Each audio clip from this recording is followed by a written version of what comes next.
So hi, this is Lynn from RePicture. We're really excited to have with us today Natalie Tse.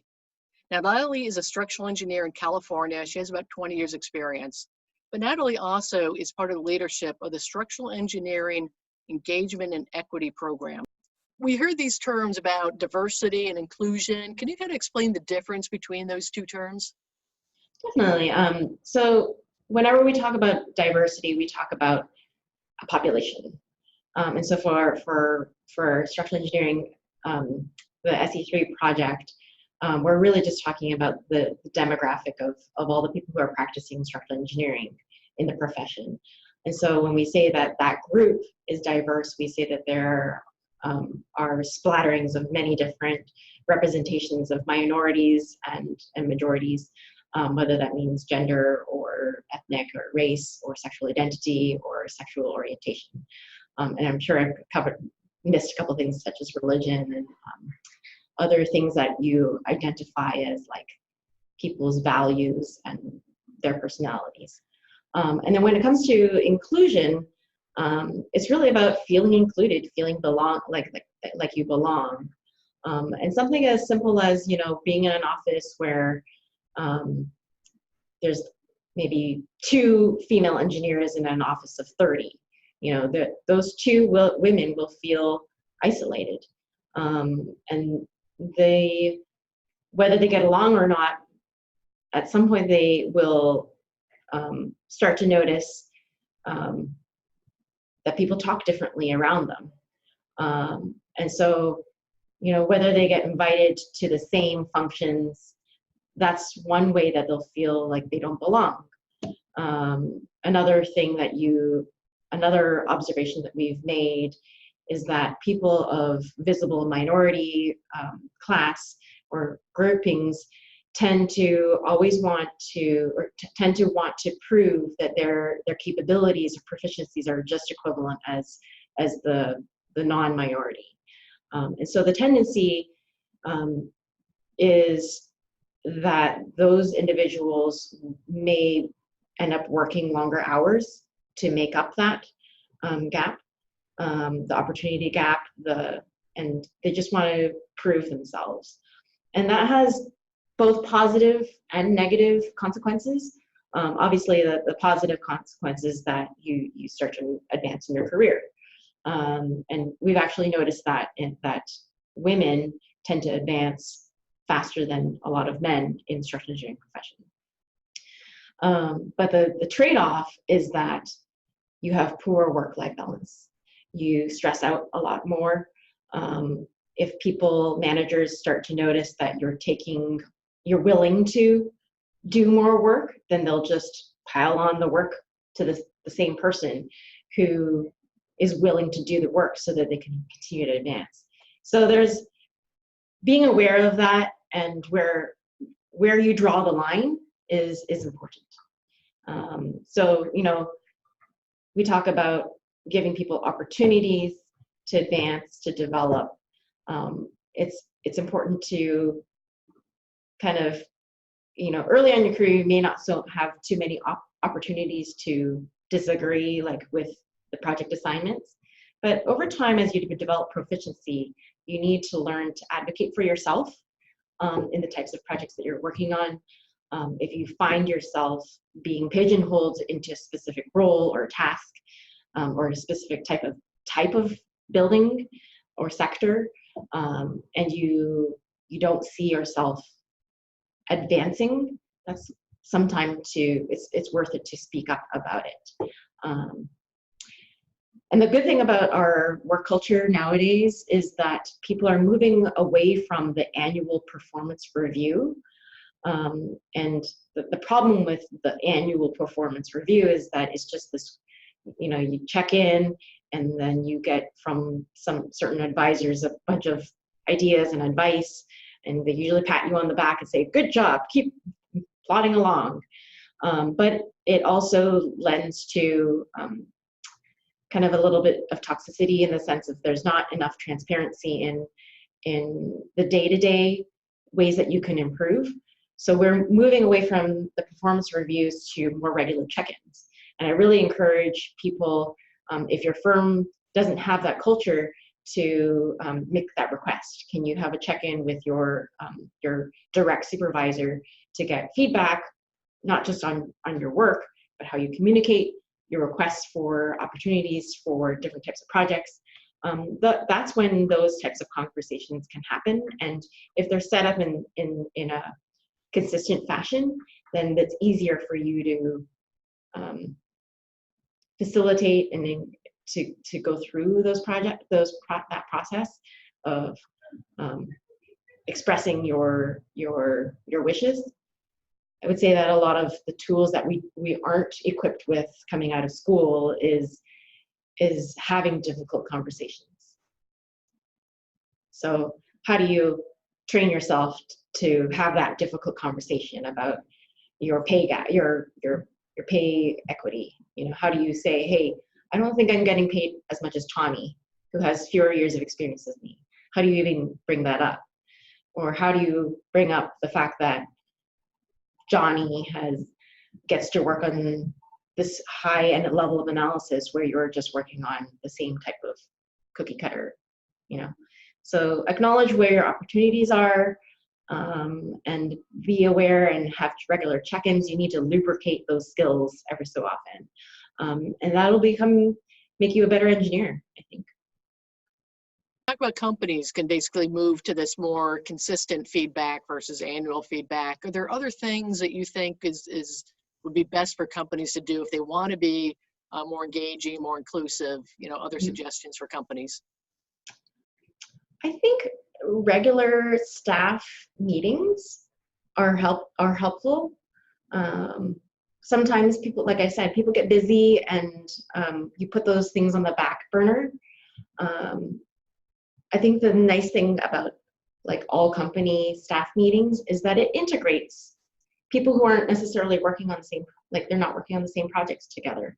So knowing what your colleague is working on will give you breadth of awareness of what's going on in the office and what each person is going through.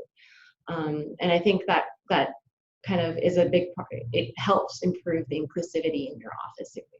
You know, you're trying to integrate people who have different backgrounds, who look different from you. How do you go about doing that? Well, give opportunities for younger engineers to showcase what they're working on and what they're proud of. And I think those types of conversations about things that you're working on that excite you kind of give this kind of foster a culture of acceptance and pride, and it really develops that community that I think is really important to every firm. Yeah, so really developing that sense of community is important. Do you all have like a resource available on the website or something where companies that may be interested in this topic can go to for more information? Yeah, we now have 2 SE3 websites. I will share them with you. One of them is SE3project.org, and the other one is SE3committee.com. I'll share them with you afterwards. But generally, like our websites, especially the one that's been around for longer, the one with SE3project.org has been around for a long time. There are a set of best practices that we developed sometime between 2016 and 2017. And it's essentially, we took the results from the 2016 survey and we came up with a bunch of results, and we took those results and created basically a toolkit for anybody who is in their career, whether you're an entry-level engineer or a project manager, a senior engineer, or a principal. And the idea is that this resource, this best practices guide, is intended for you to help improve the conversations in your office, and for you to have career agency as you are progressing along in your career. Okay, so that's great. So what we'll do is we'll include a link to those below the video so people can access it. Those are good suggestions for companies that employees can maybe bring up to their company if the company isn't, you know, adopting some of that. So what do you think is the best way if your company is not really no one's talking about these issues, no one's talking about, engagement, equity, inclusiveness. What do you think is the best way for maybe employee to bring this up within their company? I would start with a one-on-one conversation with anyone in the more senior position. It doesn't have to be an owner or principal, who's willing to listen. I think it's not easy to bring, like I said, it's not easy to bring up these issues, but sometimes it's just, you can even make it kind of more anonymous and say, hey, I noticed that we're not doing this, and some of our competitors are doing this. And I would really love, and I think it would work well for our culture if we were to implement this, whether it's a mentorship program or a lunch and learn to feature any one of the employees and how they got, like advice that they have for other engineers. I guess it's not that important that you develop a specific mentorship program, because it's a lot of time and effort and overhead to develop that program. But I think what's important is to give younger engineers access to those mentorship opportunities. And it's important to say, hey, if you ever need career advice, my door is open for you. And it sometimes takes for somebody to actually say those words for you to go up and find the courage to ask them. And if they don't, then, but you feel a connection with them, what's the worst that could happen if you didn't, if you ask them what's the worst that could happen? They could just say, I'm kind of busy this month, but they can't use that excuse forever. You can say, hey, can we just put something on the calendar? Because that's all it takes. Just like one conversation to help improve one small detail that may, lead to your advancement of not just the firm, but your career as well, and your relationship. So I love that advice. I mean, trying to approach these type of things one-on-one. It doesn't have to be confrontational. It can really be more educational type thing. So that's great advice.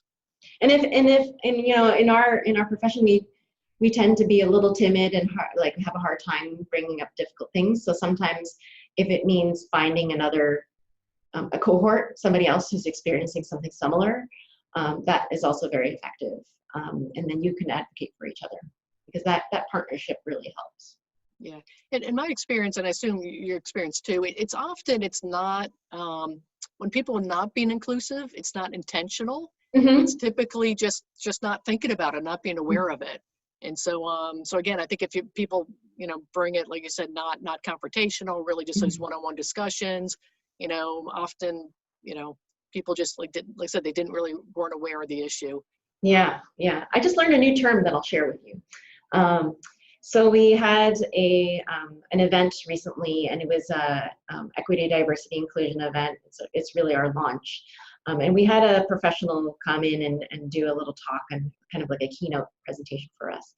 And in the history of the term, when you're in difficult situations, people use the term calling people out on having done something.